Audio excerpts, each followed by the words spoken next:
여러분 안녕하십니까? 김상건 교수입니다. 인사드리겠습니다.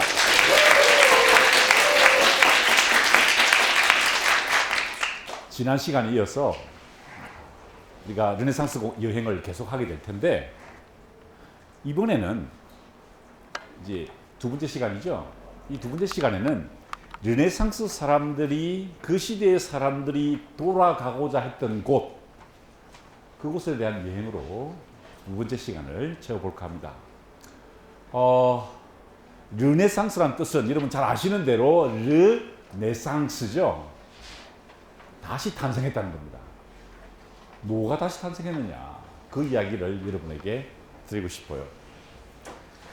르네상스 시대에는 14세기, 15세기, 16세기에 이어졌습니다. 약 300년이었죠. 그런데 그 300년 시대를 살았던 사람들은 모두 옛 시대로 돌아가고자 했습니다. 사람들은 자기가 살고 있는 시대보다 옛 시대를 그리워하는 법입니다. 저도 그래요. 저도 여러분처럼 젊은 대학 시절이 그립습니다. 그 시대로 돌아갈 수 있으면 얼마나 좋을까, 이런 생각을 해요. 제가 여러분 나이에 4학년 때 한 여학생을 만났죠. 제가 군대 갔다 와서 4학년이 있는데 그 학생은 1학년 2학기를 보내고 있었어요. 운명적인 만남이었습니다. 그녀와 데이트를 시작했고, 그녀가 졸업하자마자 결혼을 했어요. 그리고 지금까지 21년째 남편과 아내로 살고 있습니다. 그 사람이 누구죠? 최선미 교수입니다. 경영학과의 최선미 교수인데,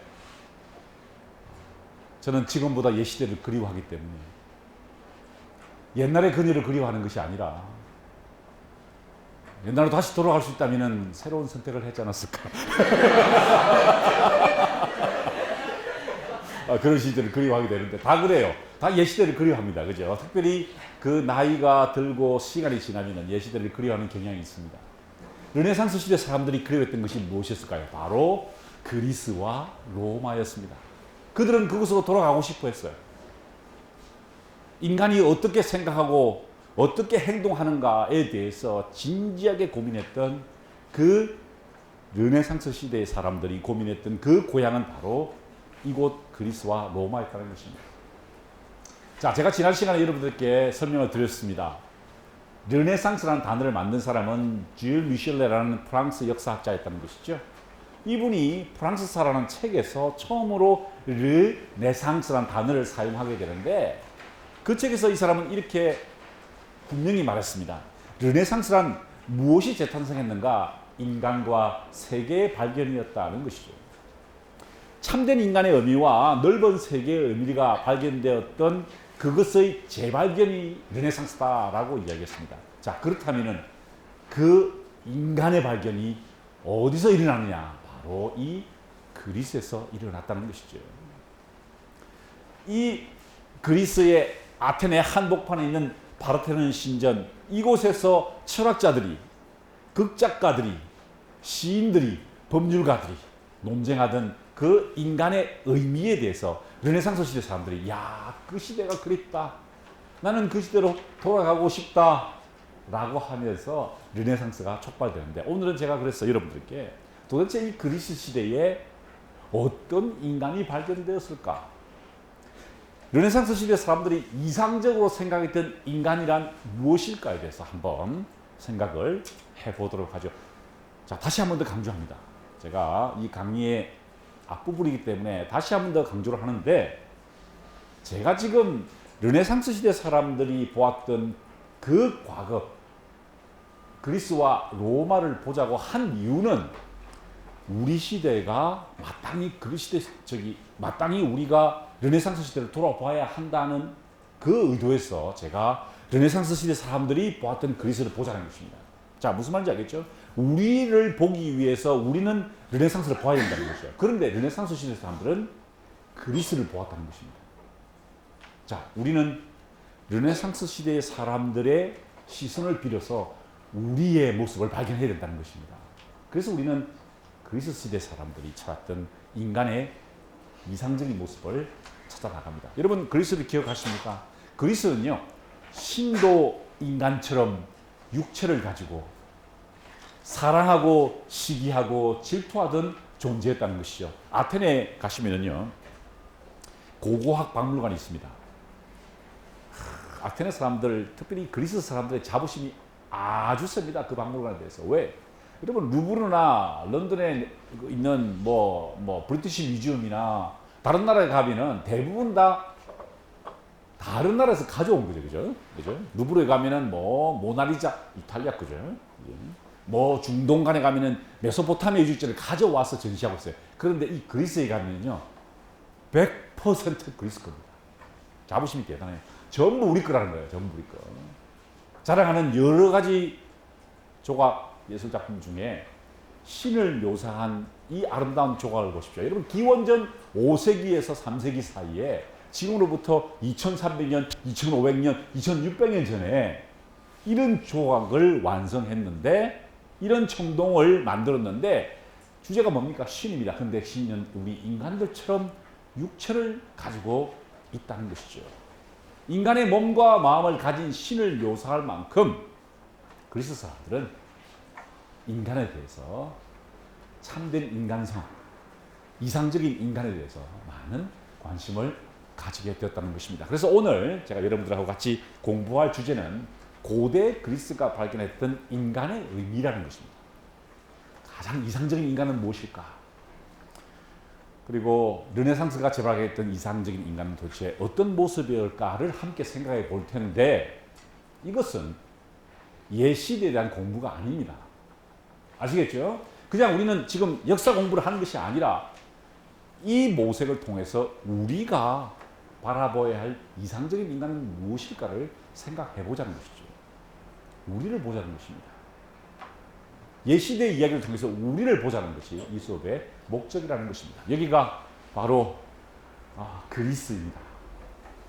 이야, 정말 서양 문명이 탄생한 곳이죠. 그리스는 이 위쪽에 있는 마케도니아 반도와 그 다음에 이타키로 불리는 아테네 지역, 그 다음에 스파르타가 맹주였던 펠레폰네소스 반도로 이루어져 있습니다. 아마 보통 그리스 사람보다 제가 그리스 여행을 더 많이 했을 겁니다. 제가 여기를 그냥 샅샅이 누비고 다녔는데요. 가장 최근에 한 여행을 보면은 아테네에서 출발해서 지나면 여기 해협이 있죠. 여기가 고린도 해협입니다. 고린도를 지나서 고린도는 성경에도 나오는 굉장히 중요한 고린도 전우수의 배경이 되는 것이죠. 조금 더 내려가면 미케네 문명이 있습니다. 미케네 아시죠? 미노스 문명 다음에 미케네 문명이 나오죠. 그 다음에 여기서 달리입니다. 달리면은 여기가 어디냐면은 바로 올림피아라는 곳입니다. 최초의 올림픽 경기가 열렸던 곳이죠. 제 아들하고 둘이서 그 최초의 올림픽이 열렸던 곳에서 달리기를 했습니다. 내가 이래봬도 올림픽 경기에 뛴 사람이야. 물론 올림픽 경기는 완전 나체로 뛰어야 됩니다. 그래서 여성들은 들어오지 못했어요. 여성들은 따로 올림픽을 했습니다. 그것을 헤라 축제라고 그러죠. 여성들은 따로 했습니다. 자, 그 다음에 다시 차를 몰아서 올라왔는데 여기가 바로 그 유명한 파르나소스 산 지역입니다. 소크라테스가 신탁을 받으러 갔던 곳이죠. 아폴로 신전이 있는 곳입니다. 굉장히 영험한 곳이에요. 보십시오. 이게 제일 중앙이죠. 여기가 뭡니까? 펠로폰네소스의 스파르타 지역이고 여기가 아테네 지역이고 여기가 마케도니아죠. 제일 중앙이라는 겁니다. 제일 중앙에 모여서 신탁을 받는 거죠. 그 다음에 차를 몰아서 위로 올라갔는데 여기가 어디냐? 여기 보세요. 여기 해협이 이렇게 들어가 있죠. 여기가 어디냐? 바로 레오니다스가 페르시아 군대를 맞이해서 300명의 전우들과 함께 끝까지 싸웠던 테르모필라라는 곳입니다. 이야, 테르모필라의 전투는 480년에 있었던 사건이죠. 480년에 그리스의 위대한 스파르타 출신입니다. 위대한 지도자 레오니다스가 이곳에서 목숨을 잃게 되죠. 올라가면 여기가 어디냐면 올림푸스 산입니다. 12명의 신이 있다고 알려져 있는 올림푸스 산에 올라갔어요.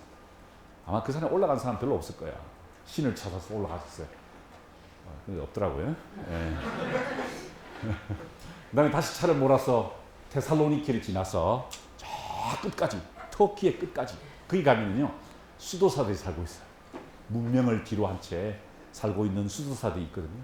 그곳에서 수도사들과 대화를 나누고 다시 차를 몰아서 내려갑니다. 내려가서 어디로 가냐면 여기가 바로 마라톤입니다. 마라톤. 여기 보이죠? 이쪽이 마라톤입니다. 마라톤 전투 알죠? 490년의 사건입니다. 페르시아 군대가 쳐들어왔죠. 크세스가 쳐들어왔을 때 마라톤의 용사들이 벌판에서 싸워서 이기게 되죠. 그래서 그 승리를 전하기 위해서 달렸던 것이 어떤 게임이 되죠? 어떤 운동? 마라톤이 되는 거예요. 바로 그 현장입니다. 그 다음에 내려가면 수니온 곳에 가면은 이게 포세이돈 신전이 있고요. 다시 아테네로 올라와서 떠났던 그런 기억이 있습니다. 정말 서양 문명의 고향이라고 불리는 이 그리스에서 도대체 어떤 인간을 가장 이상적인 인간으로 보았을까? 그것을 한번 생각을 해보자는 것이죠. 그래서 제가 오늘 여러분들께 이 4명을 소개해 드릴 겁니다. 이 그리스의 현자들인데 이 현자들이 도대체 어떤 인간형을 모색했는지를 호메로스, 소크라테스, 플라톤, 알렉산드로스를 제가 여러분께 설명을 드리도록 하지요.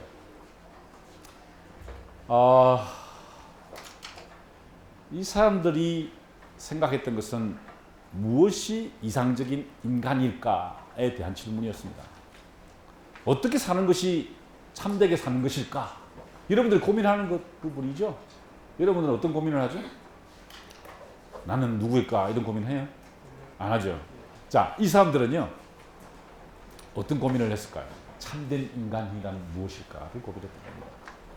자, 첫 번째 호메로스를 이야기를 할 텐데 어떤 인간이 참 인간인가, 바람직한 인간인가, 이런 인간입니다. 이런 인간. 잘 봐요. 이런 인간, 이런 인간. 자, 지금 와인잔을 들고 있죠? 한 잔 한 겁니다. 했는데 와인이 아주 좋은 보르도 와인 같아요. 얼굴에는 한 잔 해서 얼굴이 뽀샤시합니다. 그죠? 잔치를 벌이고 있어요. 풍선, 과일이 있고, 잔치를. 어떤 인간이 멋진 인간이냐? 인생과 삶을 찬미하는 인간이라는 겁니다. 즐기는 사람, 인생을 행복하게 사는 사람, 그런 사람이 이상적인 인간이다라고 보았어요. 제가 제일 좋아하는 TV 시리즈는요, 스타트rek입니다. 여러분 혹시 스타트렉 본 적 있어요? 이 사람이 누구죠? 볼칸족의 스파크입니다. 스파크. 이 사람은 굉장히 이성적인 사람이에요. 감정이 배제된 사람인데 이성적인 판단을 해내는 그런 이 귀가 뾰족한 그 스파크인데 이 사람이 이 볼칸족들은 헤어질 때 어떻게 인사하냐면 이렇게 인사합니다. 이렇게. 그러면서 꼭 하는 말이 live long and prosper. 무슨 뜻이죠? 장수하시고 풍요로운 삶을 사시기 바랍니다. 헤어질 때 꼭 이렇게 해요. 저희 아들도 이 프로를 굉장히 좋아해요. 그래서 저희 아들하고 제가 헤어질 때는 항상 이렇게 헤어집니다. Live long and prosper. 어떻게 보면 그리스 사람들이 추구했던 가장 이상적인 인간은 늘 이렇게 사는 사람입니다. 오래 살고 풍요롭게 사는 겁니다. 그런 거 같지 않아요? 아닌가요? 이 그리스 사람들은 그렇게 생각했어요. 이렇게 풍요롭게 사는 사람이 가장 이상적인 사람이라는 거예요. 이상적인 사람. 현생의 삶을 긍정하고 인생을 즐기는 삶이 가장 행복하다라고 보았어요. 자, 이러한 고뇌를 했던 여러 사람들 중에 대표적인 인물이 바로 호메로스라는 인물입니다. 이 호메로스란 사람은요, 기원전 한 800년 전의 인물이에요. 그러니까 지금으로부터 한 2800년 전이죠. 이 사람은 장님이었습니다. 그래서 보시는 것처럼 눈을 감고 있죠. 앞을 보지 못하는 사람이었어요. 비록 그는 앞을 보지 못했지만은 인생의 놀라운 지혜를 가지고 인간을 성찰했어요. 가장 이상적인 인간은 어떤 인간일까를 성찰했습니다. 그 결과를 책 2권을 썼죠. 뭐죠? 일리아스와 오디세이아입니다. 다 읽어보셨나요? 이야, 이 일리아스와 오디세이아는요, 고전 중에 고전입니다. 여러분 혹시 리드 칼리지라고 아시나요? 리드 칼리지? 유명한 사람이 이 학교를 다녔죠. 중퇴했습니다. 누구죠? 스티브 잡스였습니다.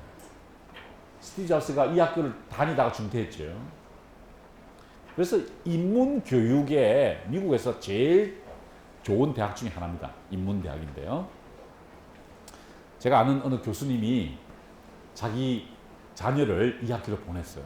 입학시켰어요. 너무 자부심이 대단하신 거예요. 예. 스티브 잡스가 다녔던 학교에 우리 보냈다는 거예요. 우리 자식 자녀를. 그래서 야 축하드립니다 그랬더니 야 근데 교수님 놀라웠어요. 왜요? 그랬더니 입학 통지서와 함께 이 책 두 권이 배달됐다는 거예요. 그 학교에서. 입학식 하기 전까지 이 책 두 권을 읽어오시오라는 게 과제였다는 것입니다. 이런 책을 보내주는 거예요. 왜 그럴까요? 그만큼 고전 중에 고전이다 이런 뜻입니다. 이제 새로 사유를 시작하는 대학생에게 이 책을 읽힌다는 거죠. 보세요. 고대 시대부터 호메로스의 일리아스와 오디세이는 교육 교재였습니다. 그래서 보세요. 교수가 학생들에게 호메로스를 읽어주고 있습니다. 그런데 수업 태도가 별로 안 좋네요. 너무 불량해요. 나는 이런 분위기에서 강의 못해요. 아닌가? 우리도 수업을 이런 식으로 하면 어떨까요? 실제로 작년에 했던 수업 중에 일부는 이런 식으로 아주 장치, 향연과 같은 이런 수업을 한 적이 있는데 음식도 먹으면서 이렇게 한 적이 있는데 자 이게 뭘 보여주는가요? 바로 이 호메로스의 중요성을 보여준다는 것입니다. 이 호메로스가 얼마나 중요한 사람인가? 이 작품은 렘브란트가 그린 작품인데요. 이 사람은 누구냐면 아리스토텔레스입니다. 그리스의 철학자 아리스토텔레스죠. 이 아리스토텔레스가 누구의 동상을 잡고 묵상을 하고 있나요? 바로 호메로스입니다. 호메로스. 이건 굉장히 다중적인 의미를 가지고 있어요. 이 아리스토텔레스가 굉장히 부자들이 입고 있는 옷을 입고 있어요. 모피 옷입니다. 그리고 황금 박차를 하고 있어요. 이 뭐냐면 기사라는 겁니다. 기사. 부자라는 거예요. 사실 아리스토텔레스는 굉장히 부자였습니다. 왜 그렇죠? 그의 스승이 누구였을까요? 알렉산드로스였습니다. 황제가 그의 제자였어요. 그러니까 얼마나 월급을 많이 받았겠어요. 그죠? 그래서 부자가 되었어요. 그럼에도 불구하고 부자인 아리스토텔레스가 호메로스의 동상을 가지고 묵상한다는 무슨 말이냐? 이 가난한 사람, 이 사람은 음유 시인으로 생계를 유지했습니다. 음유 시인이 뭐죠? 눈이 보이지 않으니까 가서 노래 불러주는 거예요. 노래 불러주는 거예요. 가난한 사람이었다는 거예요. 그런데도 이 가난했던 이 장님이 자기보다 훨씬 뛰어났다는 것을 생각하고 있다는 거죠. 이만큼 중요한 인물이었다는 겁니다. 나중에 앵글이라는 사람이 이런 고전주의적인 그림을 그립니다. 호메로스의 대관식입니다. 보십시오. 이게 호메로스가 왕관을 쓰고 있죠. 그리고 그 후대의 문학가들이 모두 그의 대관식을 황제란 말입니다. 그것을 기념하고 축하하는 장면입니다. 참 그림을 잘 그렸어요. 이 보이는 이 붉은 옷을 입고 있는 여성은 호메로스가 쓴 첫 번째 책 일리아스를 상징합니다. 여기 칼을 두고 있죠? 칼. 호메로스 일리아스가 어떤 내용이죠? 전쟁 이야기죠. 그래서 보시는 것처럼 칼을 들고 있습니다. 두 번째 책 오디세이아는 어떤 책이죠? 여행에 대한 책입니다. 그죠? 전쟁이 끝나고 오디세우스가 부하들을 이끌고 10년 동안 파도를 헤쳐가며 가는 그 여정을 그린 거거든요. 그래서 뭐가 놓여 있을까요? 노가 놓여 있습니다. 그죠? 그러니까 칼과 무기와 노가 놓여 있다는 거죠. 바로 일리아스와 오디세이아를 보여주는 것입니다. 제가 놀랐던 것은요. 제가 작년에 튀니지아를 갔습니다. 튀니지아. 아프리카 북단에 있죠. 시칠리아 섬 바로 맞은편에 있는 곳이 튀니지아입니다. 그곳에 갔더니 놀랍게도요. 이 호메로스의 이야기를 담고 있는 기르케, 아니 이건 기르케가 아니고 이 사이렌의 유혹 이야기입니다. 사이렌의 유혹을 하면은 배를 저어가면 다 죽는다 그 이야기죠. 그때 자기를 묶어서 이 위기를 극복해 나가는 그 이야기를 담고 있는 모자이크화인데, 야 놀라운 것은 중국 사람들이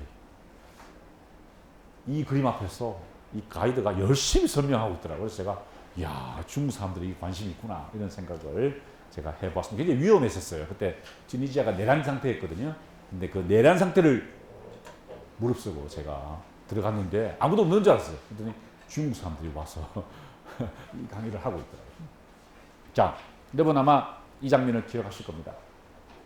어떻게 보면은 호메로스의 오디세이아 아주 핵심되는 부분이죠. 사이렌이 유혹합니다. 그때 자기 자신을 돛대에 묶고 앞으로 전진해 나가는 한 사나이의 멋진 이야기를 담고 있는 것이 오디세이아이지요. 자, 그런데 제가 드리고 싶은 말은 이겁니다. 이 주인공 오디세우스가 여행을 떠나는데 어디로 여행을 떠나느냐? 바로 지하 세계로 들어갑니다. 여러분 왜 이런 구조가 설정되냐면은 영웅들은 반드시 지하 세계로 가서 시련을 겪게 된다는 것입니다. 이 영웅 이야기 아주 대표적인 패턴이죠, 그죠? 여러분 앞으로 영웅이 되려 그러면은 지도자가 되려면 뭘 해야 돼요? 어디로 가야 돼? 지하 세계로 내려가야 됩니다. 고생을 해봐야 된다는 거예요. 진짜 아주 비참한 경험을 해봐야 된다는 거예요. 그래야 여러분들이 앞으로 훌륭한 지도자가 된다는 것을 보여주죠.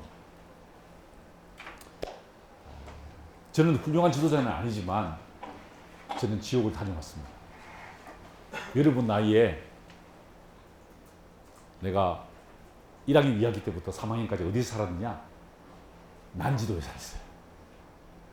난지도가 어딘 줄 알아요? 난지도 어디죠? 저기 상암동. 거기 지금 뭐가 있죠? 월드컵 경기장이 있죠? 내가 연세대학교 학생일 때 그게 뭐가 있었을까요? 쓰레기장이 있었습니다. 쓰레기 하치장이 있었어요. 거기서 살았습니다. 그곳에서 2년을 살았는데 쓰레기장 안에서 살았어요. 거기에 600가구의 빈민촌이 있었는데 그 빈민촌 자녀들을 가르쳤어요. 학교에 오면은 학생들이 저를 피했습니다. 왜? 제 몸에서 쓰레기 냄새가 났기 때문에. 난지도에서 제가 걷지를 못했어요. 아니 걸어갈 수는 있지. 걸어갈 때 입을 열지를 못합니다. 아 이렇게 하면 파리가 호들 탁. 라면을 끓여 먹었습니다.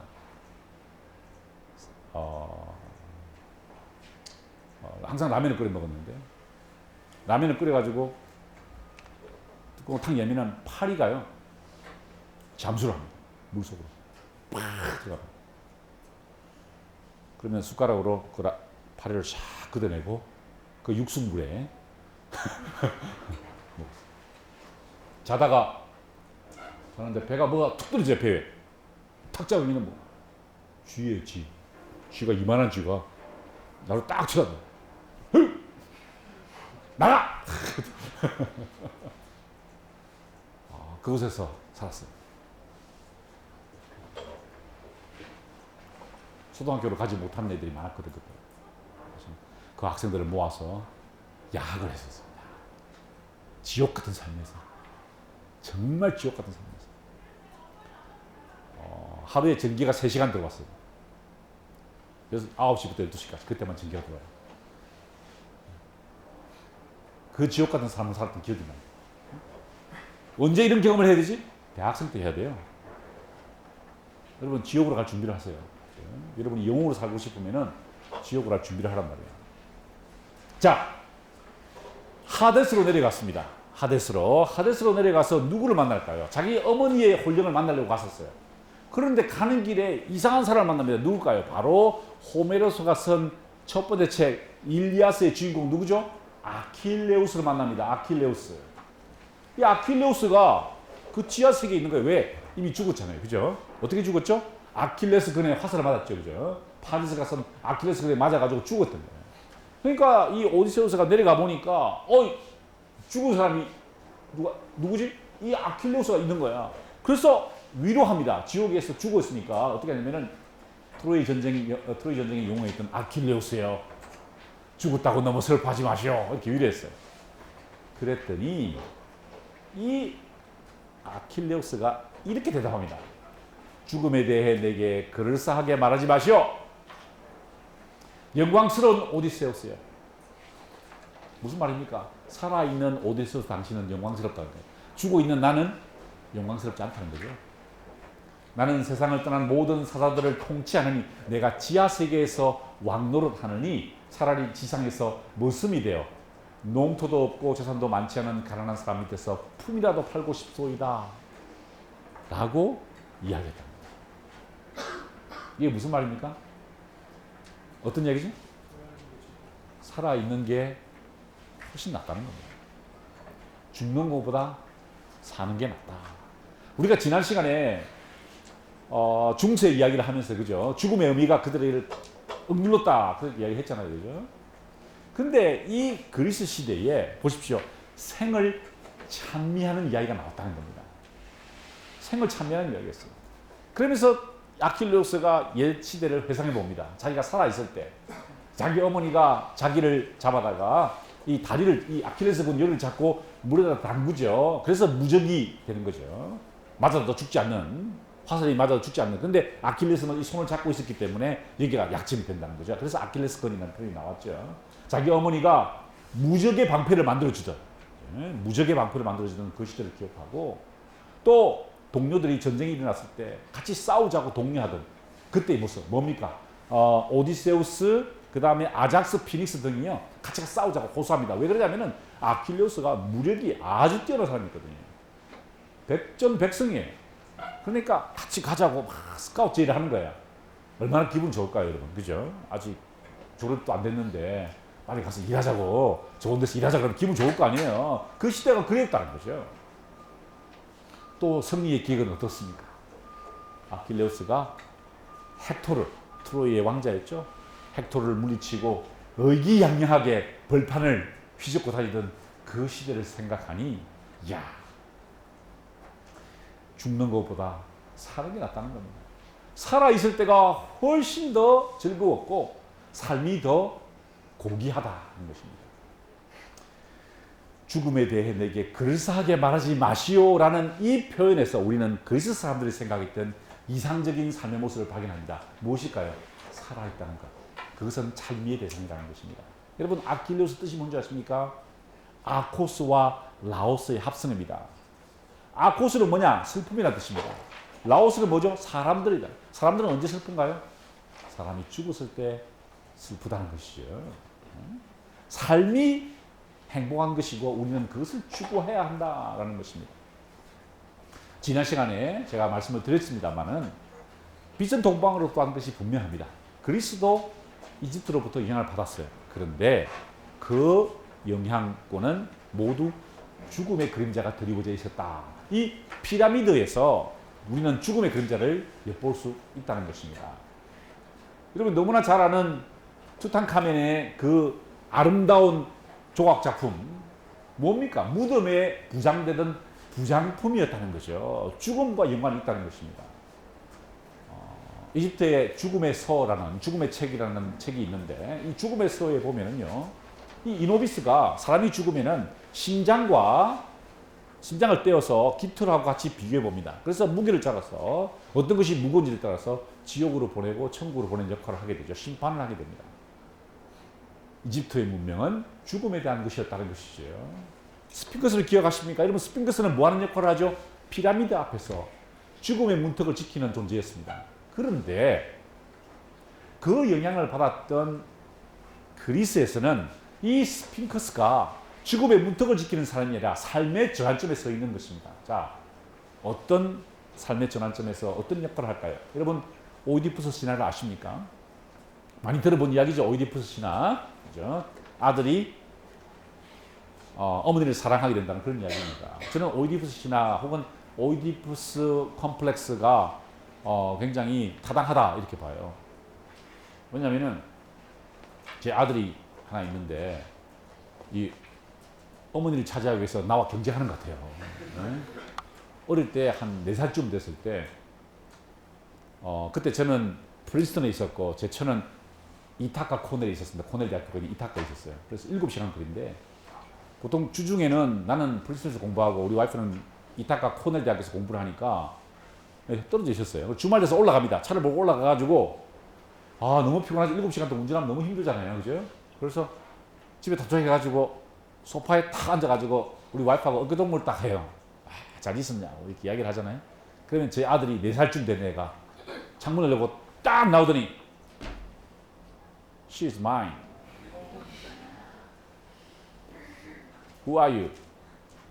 She is mine. 무슨 말이야? 이 여자는 내 거라는 거야. 왜 네가 차지하려고 그러냐 이렇게 얘기를 하죠. 그게 바로 오이디푸스 컴플렉스를 이야기하는 건데 그 오이디푸스 컴플렉스가 나온 그 신화가 오이디푸스 신화입니다. 그죠? 오이디푸스가 스핑크스를 만나요. 그래서 수수께끼를 받게 됩니다. 자, 제가 지금 스핑크스인데 여러분에게 질문을 드릴게요. 처음 생겼을 때 제일 크고 한창일 때 제일 작아졌다가 늙어서 다시 커지는 것은 무엇일까요? 그림자입니다. 뭐 만화를 많이 봤군요. 예. 자, 두 번째, 한쪽이 다른 한쪽을 낳고 그 한쪽이 다시 다른 한쪽을 낳는 것은 낮과 밤이에요. 이야. 이게 약간 어려운 문제인데 맞췄어요. 그죠? 해가 낮이 되고 또 밤이 되고 밤이 되고 낮이 되고 이런 이야기. 마지막에 다 아는 거예요. 목소리는 같은데 아침에는 4개, 점심에는 2개, 저녁에는 3개인 것은 사람. 알죠? 기다가 서다가 막대를 짚고 한다는 그 이야기를 담고 있습니다. 자, 무슨 말입니까? 이런 수수께끼를 내서 오디푸스의 운명을 바꾸게 되죠. 삶의 전환점에 서 있었다는 겁니다. 이 스핑크스는 이집트에서는 뭐였다? 죽음의 문턱을 지키는 사자였는데 여기서는 삶의 전환점에 서 있게 만들었다는 것입니다. 자, 이러한 삶에 대한 관찰은, 이러한 삶에 대한 인간에 대한 관찰, 인간에 대한 긍정은 어떤 결과로 나타나느냐? 그리스 비극의 탄생으로 이어집니다. 그리스 비극이야말로 정말 우리가 지금 상상해도 지금 보아도 감동할 만한 인간의 희노애락을 잘 분석하고 있죠. 비극의 본질을 성찰하고 있습니다. 여러분 언제 제일 슬픈가요? 우리는 언제 슬픔을 느끼죠? 그리스 사람들이 볼 때는 집단의 가치와 개인의 가치가 충돌할 때 슬픔을 느낀다 이렇게 보았어요. 비극이다 이렇게 보았습니다. 사람의 목숨이 달렸을 때 이것은 굉장히 중요한, 예를 들어 이런 거예요. 이런 거예요. 반드시 죽은 자는 적절하게 장례 지는 것이 그리스 사람들의 예의입니다. 인간에 대한 예의예요. 죽으면은 반드시 예의를 잘 지켜서 장례를 지내줘야 돼요. 그런데 그 죽은 사람이 자기 오빠예요. 그러면 적절히 장례 지내야 되겠지. 그런데 그리스에서 반란을 일으켰다. 그래서 사형을 당했다. 그럼 어떻게 됩니까? 장례 지내줘야 돼요? 아니면은 그리스의 가치를 위해서 장례 지내지 않아야 합니까? 장례 지내지 않는다는 것은 그만 죄악을 짓는 거랑 똑같은 거예요. 어떻게 되냐? 장례 지낼 것인가 말 것인가 고뇌하게 되죠. 그때 비극이 나온다는 겁니다. 뭐 우리나라 드라마도 비슷하죠. 가난한 저 산동네에서 자란 여자아이가 재벌 아들하고 사랑하게 돼. 그죠? 뭐 뻔한 구조죠, 그죠? 그런데 취직을 했어. 근데 회사가 굉장히 어려움에 처해가지고 이걸 돌파해야 돼. 돌파해야 돼. 그래서 진짜 유능한 다른 기업에 있는 회장님 따님과 둘이 결혼을 하게 해야 돼. 그게 기업의 가치야. 그래야 이 기업에 살아. 그래서 나는 이 남자를 사랑해. 내가 사랑을 고백해야 될 것인가 아니면 이 기업을 살리기 위해서 내 사랑하는 남자친구를 다른 여자에게 보내야 될 것인가 이런 고뇌를 하게 되죠. 다 비슷해요. 그죠? 그 구조를 담고 있는 거예요. 그 중에 아주 대표적인 이야기가 뭐 여러 가지가 있는데 예를 들어 엘렉트라 이야기를 한번 해보죠. 엘렉트라는 엘렉트라 컴플렉스의 기원이 되는 겁니다. 엘렉트라 컴플렉스 들어봤니? 들어봤어요? 엘렉트라 컴플렉스는 딸이 아버지를 사랑하는 거예요. 그죠? 딸이 아버지를 사랑하는 거예요. 오이디푸스 컴플렉스는 뭐죠? 아들이 어머니를 사랑하는 현상을 말합니다. 자, 그런데 이 엘렉트라 이야기는 어떻게 시작됐냐면은 이 사람부터 시작해요. 아가멤논입니다. 아가멤논. 누구냐면은 트로이 전쟁의 그 그리스 연합군 대장이었어요. 전쟁을 나가서 10년 동안 전쟁을 하고 돌아왔는데 그냥 돌아온 게 아니라 여자를 하나 데리고 왔어요. 누구죠? 카산드라였습니다. 그러니까 사랑하는 아내는 10년 동안 기다렸던 아내는 배신을 당한 거예요. 엄청 화가 나겠죠, 그죠? 그런데 화낼 수 있는 자격이 없어요. 왜 그럴까? 이 아내도 바람을 피웠어요. 남편이 떠나 있을 때 젊은 남자하고 바람을 피웠다고. 이건 비극이 안 돼. 이건 비극이 안 돼. 그런데 비극이 되는 이유는 뭐냐? 이 아가멤논이 전쟁을 나가기 전에 누구를 장례 지내냐면은 자기 딸을 장례 지내요. 아니 희생 제물로 바치는 거예요. 전쟁에 이기기 위해서 딸을 인신공양한 거예요. 그랬더니 어머니로서는 자기 딸을 죽이고 전쟁에 나가는 남편의 태도를 이해할 수 없었던 거예요. 한국에서 많이 일어나는 이야기죠, 그죠? 자기가 성공하기 위해서 가정을 희생시키는 남자들 많죠. 그죠? 여러분 공감하지 않는 것 같은데 그런 사람들이 많아요.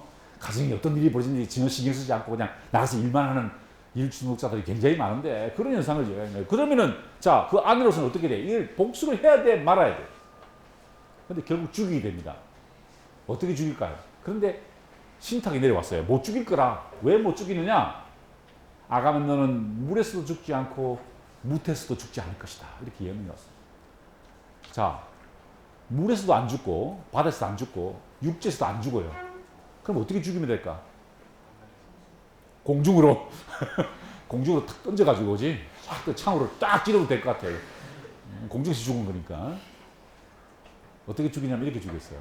언제 칼로 찌르냐면은 아가멤논이 모욕을 하러 가요. 그죠? 그래서 목욕탕에서 옷을 벗고 다리를 들어서 욕탕으로 딱 들어가는 순간에 죽였어요. 그건 어떤 순간이죠? 한쪽은 물이고 한쪽은 육지죠. 그때 죽인 거예요. 이야, 기발하지 않아? 기발하죠, 그죠? 자, 그 모습을 지켜보았던 그 딸이 바로 엘렉트라입니다. 엘렉트라가 고민하는 거예요. 자기 아버지를 죽인 자기 어머니를 용서해야 될까요, 말까요? 어떻게 됩니까? 어떻게 용서해야 돼, 말아야 돼? 네? 자기 언니의 복수를 한 어머니를 용서해야 돼, 말아야 돼? 이게 바로 비극입니다. 이런 비극이 어떻게 만들어질까요? 인간에 대한 깊이 있는 성찰, 그들의 삶에 대한 애정어린 시선이 없었다면 이런 글은 나오지 않았을 것이다. 그래서 사람들은 비극을 만들 만큼 인생에 깊이 있는 성찰을 해냈다는 것입니다. 이런 삶에 대한 긍정적인 태도가 그리고 그 경외가 지난 시간에 이야기한 대로 이런 아름다운 조각으로 이어졌어요. 자, 이 조각은요, 이집트풍의 조각입니다. 비톤 형제를 조각한 건데요. 이집트 사람들은 조각을 어떻게 하냐면 이렇게 탑니다. 이게 이집트 조각입니다. 이게. 이집트. 아니면 이렇게 바로 딱 서서 다리 딱 벌려 이렇게. 보통 이렇게 조각해요. 굉장히 기계적이죠, 그죠? 그런데 그리스는 어떻게 조각합니까? 이렇게 조각. 몸을 튼다는 거죠. 인간의 몸에 대한 이해가 있었기 때문에, 인간의 삶에 대한 긍정이 있었기 때문에 이런 아름다운 조각이 가능했다는 것이죠. 바로 이런 몸에 대한 긍정이 찬미가 르네상스 시대의 비너스의 탄생으로 이어졌다는 것입니다. 어떻게 보면은 이 비너스의 탄생은 비너스의 재탄생인 거예요. 무엇에 대한 재탄생이죠? 인간의 몸에 대한 것, 아니 인간의 삶에 대한 것, 인생에 대한 긍정이 재탄생했다는 것이죠. 자, 이것이 바로 여러분들이 꼭 기억해야 될 르네상스 시대의 사람들이 이상적으로 보았던 인간의 모습입니다. 자, 이러한 그리스 사람들의 인생에 대한 긍정을 가장 잘 드러낸 문학 작품을 꼽으라 그러면은 저는 이 책을 주저수됩니다. 그리스인 조르바, 히라비인 조르바라는 책인데요. 읽어보시면 두 명이 읽어봤는데 내가 꼭 강추해주는 책이에요. 여러분, 인생이 바뀝니다. 내 인생을 바꾼 책이에요. 내가 대학 1학년 때 히라비인 조르바를 읽고 내 인생이 바뀌었어요. 나도 조르바처럼 살려고 노력해요. 그러니까 여러분도 한번 꼭 읽어볼 그런 내용인데, 이 작품은 영화화 됐죠. 그래서 오늘 3교시 때 이 영화를 보게 될 겁니다. 히라비인 조르바 이런 영화인데 바로 이 장면이죠. 조르바가 그의 주인공하고 같이 포도주를 마시는 장면이에요. 사업에 실패했어요. 광산을 했는데 그게 무너져 버렸어요. 그때 좌절하고 있는 주인에게 조르바가 뭐 인생이 그러냐고, 지금 우리가 살아있는 것도 즐겁지 않냐고 라고 하면서 포도주를, 인생이 포도주로 변하는 순간을 기회했던 것이죠. 자, 여러분, 이게 그리스 사람들이 생각했던 가장 이상적인 인간의 모습입니다. 어떤 모습입니까? 포도주를 마시면서 오줌을 싸고 있어요. 기도레니가 그린 바쿠스의 모습인데 어떤 모습입니까? 삶을 긍정하는 모습이에요. 행복한 인생을 애써 추구하는 삶이야말로 진짜 인간이라는 것입니다. 그리스 시대 사람들, 그 사람들은 디오니소스적인 삶을 지향했습니다. 디오니소스는 어떤 신이었죠? 축제의 신이었습니다. 포도주의 신이었어요. 제가 여러분들께 음주 가물을 조장하는 게 아닙니다. 음주 가물을 조장하는 것이 아니라 여러분들에게 이 디오니소스적인 삶의 중요성을 강조했던 그리스 사람들이 바라보았던 인간의 이상적인 모습을 보라는 것이죠. 이것이 그리스 사람들이 생각했던 것입니다.